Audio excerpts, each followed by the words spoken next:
একটা ছোট্ট পেরি, একটা কাঁচি আর একজোড়া অভ্যস্ত হাত, এভাবেই কেটে গেছে জীবনের ৭৫টি বছর। তিনি মুক্তিযুদ্ধের আগে যেমন চুল কাটতেন, আজও তেমন। সময় বদলেছে, শহরের ব্যস্ত মোড়ে ঝলমলে সেলুন উঠেছে, এসির শীতল বাতাসে কাঁচির শব্দে চুল পড়ছে মেঝেতে, কিন্তু তার কাছে সেসব যেন অন্য এক দুনিয়া। নরসুন্দর মহাসিন মিয়া এখনো বগুড়ার সারিয়াকান্দির হাটে বসে চুল কাটেন। একসময় ঘুরে ঘুরে মানুষের বাড়ি গিয়ে চুল কাটতেন তিনি। তখন ৪ আনায় চুল কাটার মূল্য শুরু, ধীরে ধীরে তা ১ টাকা হয়েছিল। আজও সেই হাতেই চলছে খুর কাঁচির কাজ।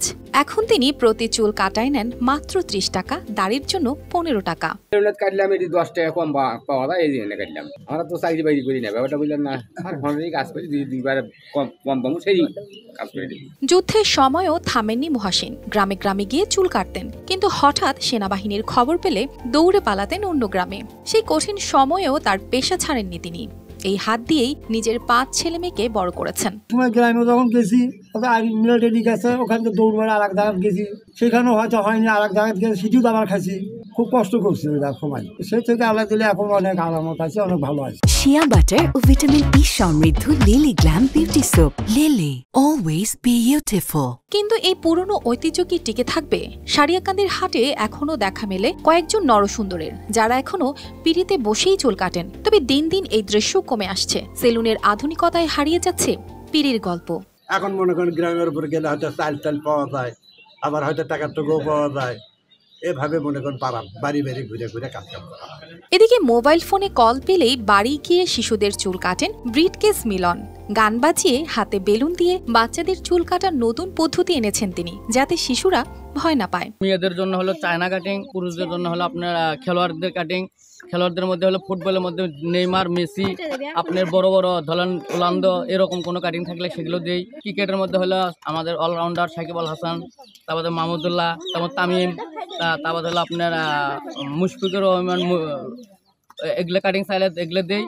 আর গ্রামের মধ্যে আপনার ধরেন যেগুলো আছে ছোট ছোট বাচ্চা কাচ্চা বা প্রতিবন্ধী বয়স্ক লোক যেগুলো আছে, ধরেন যারা অসুস্থ, উঠতে পারতেছে না, যেতে পারতেছে না, তাদের জন্য। কিন্তু মহাসিনের দিন যাচ্ছে অদৃশ্য কষ্টের মধ্যে।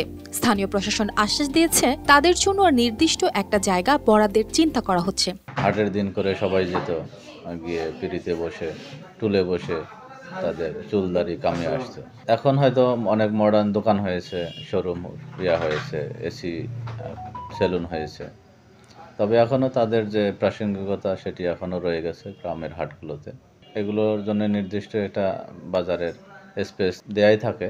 তারপরও আপনি নলেজে নিয়ে আসছেন, এটি আমরা দেখব। আপনার মাধ্যমেও নরসুন্দরদের যদি কোনো সংগঠন বা সমিতি থাকে, অনুরোধ করব তারা আমাদের যোগাযোগ করলে তাদের প্রত্যেকটা হাট বাজারের যে নির্দিষ্ট জায়গায়, তাদের পছন্দের জায়গায় যদি আমরা পারি তাদেরকে বসার ব্যবস্থা করে দেওয়ার চেষ্টা করব। স্থানীয়দের ভাষায় সেলুনে গেলে ৬০ থেকে ৭০ টাকা লাগে। এখানে মাত্র ৩০ টাকায় চুল কাটা যায়। শুধু টাকার ব্যাপার নয়, পিড়ির গল্পের সঙ্গে জড়িয়ে থাকে সম্পর্ক, স্মৃতি আর এক টুকরো শৈশব। News desk, RTV।